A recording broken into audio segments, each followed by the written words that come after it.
Hello viewers, Sunday podcast में आप सभी का स्वागत है। बेहतर अनुभव के लिए अपने हेडफोन का उपयोग करें। आज पॉडकास्ट में मैं आपको रामायण काल के पक्षीराज जटायु के अंतिम क्षणों में राम के साथ हुए वार्तालाप का मार्मिक वृत्तांत सुनाऊंगी। तो आइए शुरू करते हैं आज का संडे पॉडकास्ट। माता जानकी जी के हरण के बाद श्री राम उन्मत्त हो गए थे।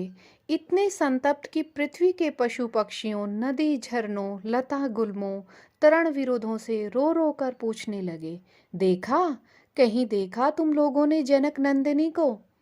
सभी का मुंह क्रुदन सुन विह्वल श्री राम समस्त धरा को नष्ट भ्रष्ट करने को तत्पर हो गए। आर्त स्वर फूट पड़ा, हे लक्ष्मण, ये पुष्प, ये वृक्ष, ये पशु पक्षी मेरी प्रिया का पता क्यों नहीं बतलाते हैं? कैसा हो सकता है कि इनमें से किसी ने जनक सुता को देखा न हो? मैं इन सब को भस्म कर दूंगा। सीता नहीं है तो यह सृष्टि किस काम की? संसार के रहने का क्या प्रयोजन है? मैं प्रलय कर दूंगा। श्री राम का शरीर प्रचंड कोप से सूखे पत्ते की भांति कांप रहा था। दाहिना हाथ बाण निकालने के लिए ज्यों ही तरकश की तरफ मुड़ा नहीं कि लक्ष्मण ने उनका हाथ थाम लिया। वे रो उठे, मेरे स्वामी, किसी एक ने अपराध किया है। आप दया के अनंत सागर हैं, सृष्टि के पालन करता हैं। उस एक के दोष से निरपराध सृष्टि के असंख्य जीवों का संहार कृपया कर मत सोचिए। श्री राम के क्रोध से पर्वतों के शिखर टूटने लगे थे। पृथ्वी पर मानो भूकंप आ गया था। सागरों ने अपनी मर्यादाएं लांघ दी थी। अनुज का स्पर्श पा उनके आंसू देख वे कुछ शांत हुए। पृथ्वी का डोलना भी कम हो गया। लक्ष्मण के कंधे का सहारा ले श्री राम बोले, ठीक कहते हो भाई, मैं आकाश पाताल को क्यों दंड देने चला था? चलो, अब हमें सीता का अन्वेषण करना चाहिए, अपराधी को दंड देना है। न जाने कितनी देर तक किस किस दिशा में दोनों भाई ढूंढते रहे, भटकते रहे। विह्वल वेदना से श्री राम प्रलाप करते रहे और उनके साथ साथ वन, पहाड़, नदी, समुद्र, पशु पक्षी, लता वृक्ष सभी क्रंदन करते रहे। अचानक दोनों भाइयों की दृष्टि कुछ दूर पड़े। टूटे हुए रथ, मरे हुए सारथी, मृत पिशाच के गर्दन मुख रक्त टूटे अस्त्र शस्त्रों पर पड़ी, जो यह दुर्दशा से बता रहे थे कि यहाँ कोई भयंकर युद्ध हुआ है। साथ ही उन दोनों ने देखा कि दूर किसी विशालकाय वस्तु को। उद्विग्न श्री राम की रोष भरी वाणी ने एक बार फिर अगजग को थर्रा दिया। देखो अनुज, यह देखो, यहाँ कोई युद्ध हुआ है और उस तरफ कोई पर्वताकार प्राणी भूमि पर पड़ा है, रक्त से लथपथ दिखता है, अवश्य राक्षस होगा। वैदेही का भक्षण कर सो रहा है, मैं अभी उसके टुकड़े टुकड़े कर देता हूँ। अनुज ने अश्रुपूरित नयनों से अग्रज को देखा। हे पुरुषोत्तम राम, पुरुषोत्तम श्री राम को भयानक दुख ने मानव बना दिया है। किसके साथ, किसका युद्ध हुआ? यहाँ एक ही रथ पड़ा है, दूर किसी दैत्यकार प्राणी का होना इत्यादि बातों के तारतम्य को सोचे बिना उस प्राणी का वध करना उचित नहीं है। कंधे से धनुष उतारकर जैसे ही श्री राम प्रत्यंचा चढ़ाने लगे कि पक्षियों का समूह चीत्कार कर उठा। पल भर में सैकड़ों पक्षी एक साथ उड़कर गिद्धराज जटायु के चारों ओर उन्हें घेर कर जमा हो गए। यह देख प्रतिपल पास आते हुए श्री राम चौंके, वत्स, कहीं ये पक्षियों के प्रिय गिद्धराज जटायु तो नहीं है? लक्ष्मण भी साथ साथ चौंक उठे। आयुष्मान, मुझे तो राक्षस ने पहले ही मार डाला है, तुम धनुष क्यों उठाते हो? अक्षीण स्वर सुनाई दिया जटायु का। तात जटायु, श्री राम, लक्ष्मण दोनों धनुष बाण फेंक कर दौड़े दौड़े उनके समीप चले गए। समीप के दूसरे पक्षी दूर जा बैठे। तात, पिता, दो करुण कातर स्वर वन प्रांतर में फैल गए। दोनों भाई लिपट गए जटायु से। श्री राम ने अपने अंक में जटायु का मस्तक ले लिया। अपनी जटायु से गिद्धराज के शरीर से निरंतर बहते रुधिर को पहुंचने लगे। जटायु के रोम रोम में मानो आंसू टपक रहे थे। उनकी आंखों में दुख और करुणा के सागर भरे थे।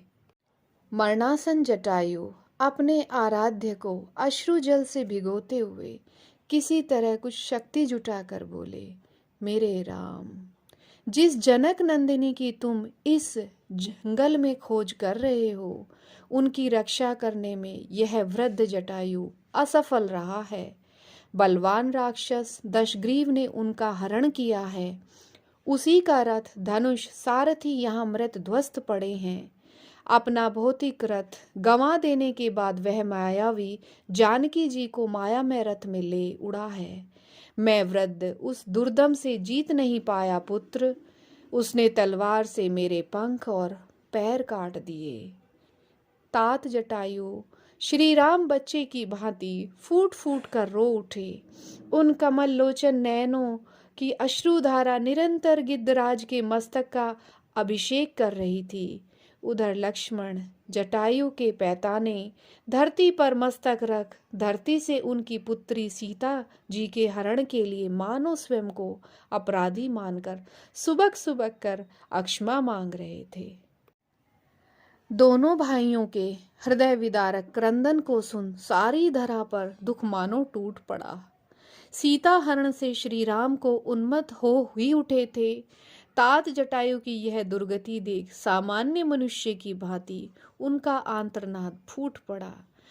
राज्य गया, वन में रहना पड़ा, पत्नी का हरण हो गया और अब इस अभागे राम के ये आश्रयदाता पिता जटायु भी मरणासन्न है। रुदन करते करते वे आवेश में आ गए।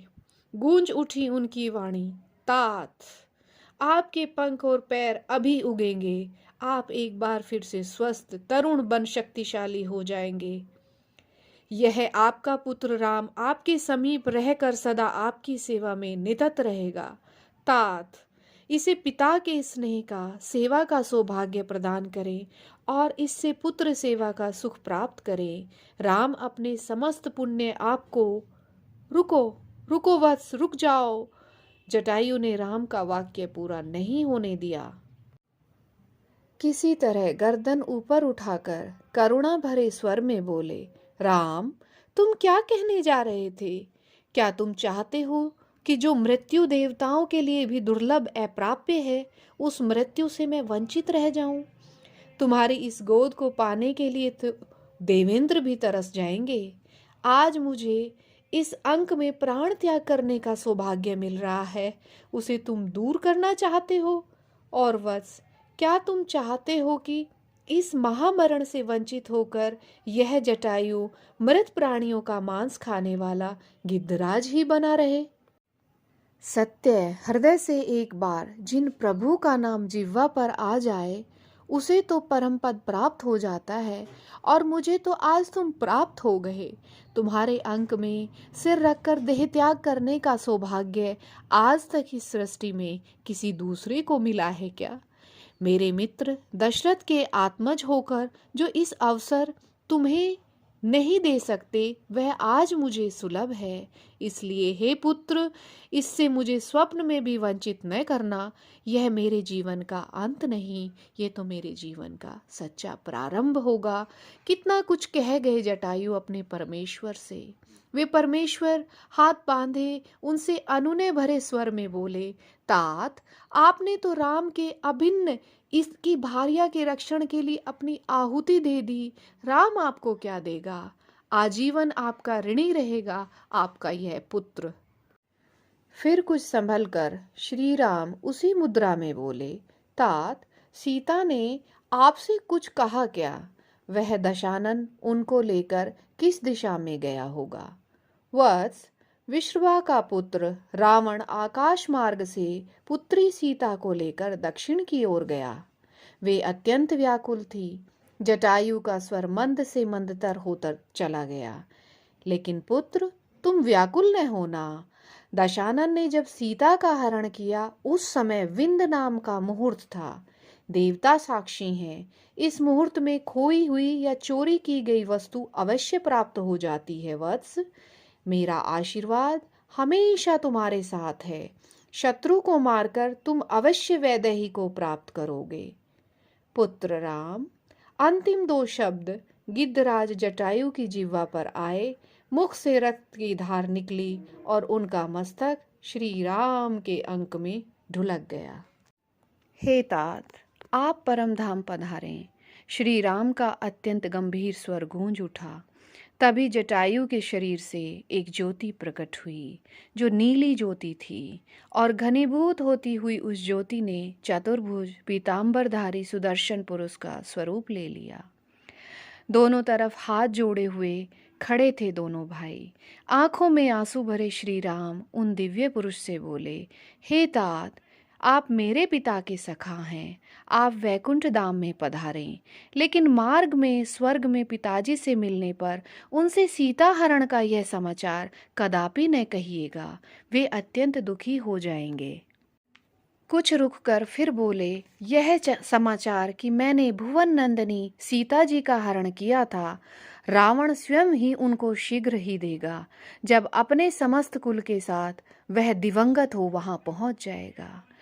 वे दिव्य पुरुष श्री राम की प्रदक्षिणा कर बार बार उनका स्तवन कर श्री लक्ष्मण जी का अभिनंदन कर जब आकाश मार्ग में अदृश्य हो गए तो श्री राम सामान्य पुत्र की भांति मृत गिद्धराज के शरीर से लिपटकर रुदन करने लगे। हे लक्ष्मण, ये हमारे पूज्य तात गिद्धराज पिता समान हैं, जिन्होंने हम सब की रक्षा की। सीता जी की रक्षा में अपने प्राणों की आहुति देने वाले इन जटायुओं की मृत्यु पर मैं एक बार फिर से पितृहीन बन गया। तुम काष्ठ चुनकर लेकर आओ, हम सब इनकी ससम्मान अंत्येष्टि करेंगे। सूखी लकड़ियां इकट्ठी कर गोदावरी के तट पर चिता का निर्माण किया गया।